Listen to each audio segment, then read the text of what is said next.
What is metabolic adaptation? When someone loses weight, it is anticipated that their resting energy expenditure will decrease. Put simply, the number of calories they burn at rest goes down. Now, this decrease in metabolic rate is what causes some people to claim that your body goes into starvation mode, where it holds onto or even gains body fat. Lol.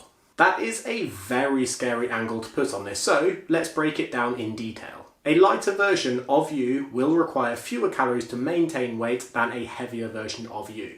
If you start at 100 kilos and lose 20 kilos, the number of calories required to maintain weight will be lower.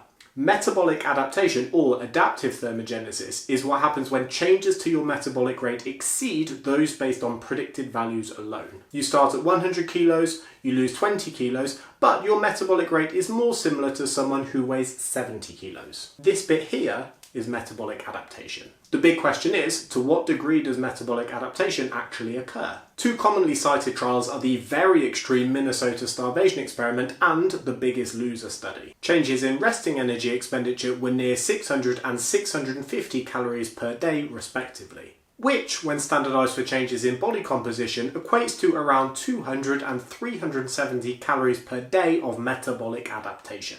But it is worth keeping in mind that these are two fucking extreme weight loss trials. Minnesota Starvation Experiment participants lost a quarter of their body weight, and Biggest Loser participants lost nearly 40% of their body weight in just 30 weeks. So I take serious issue when someone talks about metabolic adaptation but only uses one of these two studies as an example. Well, those look like some nice cherries. I think I'm going to pick that one. A tightly controlled inpatient trial took trios of individuals at a similar body weight. One who was at their normal weight, one who had recent weight loss, and one that had sustained weight loss. They found that differences in resting energy expenditure were actually very small, and the biggest differences came from non-resting energy expenditure. Differences in resting energy expenditure were only in the ballpark of 100 calories per day. However, differences in non-resting energy expenditure were around 300 calories per day. This means that decreases in caloric expenditure could potentially be offset just by maintaining high levels of physical activity.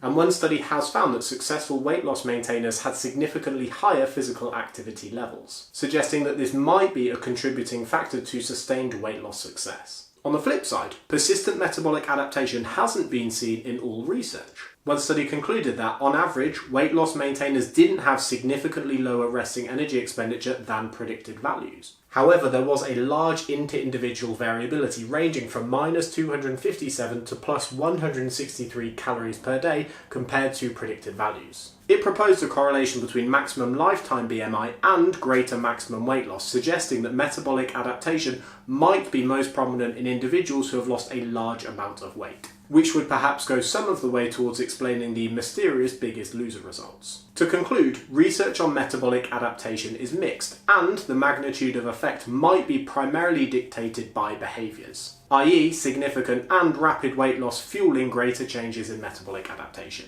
We don't really have the ability to draw hard and fast conclusions on the exact percentages. However, it is definitely worth keeping in mind that someone who's lost a lot of body weight might require significantly fewer calories than calculated predictions on their new body weight alone. And we can also safely conclude that metabolic adaptation doesn't cause you to gain body fat in a calorie deficit, because as we can see from the research, metabolic adaptation occurs in tandem with weight loss.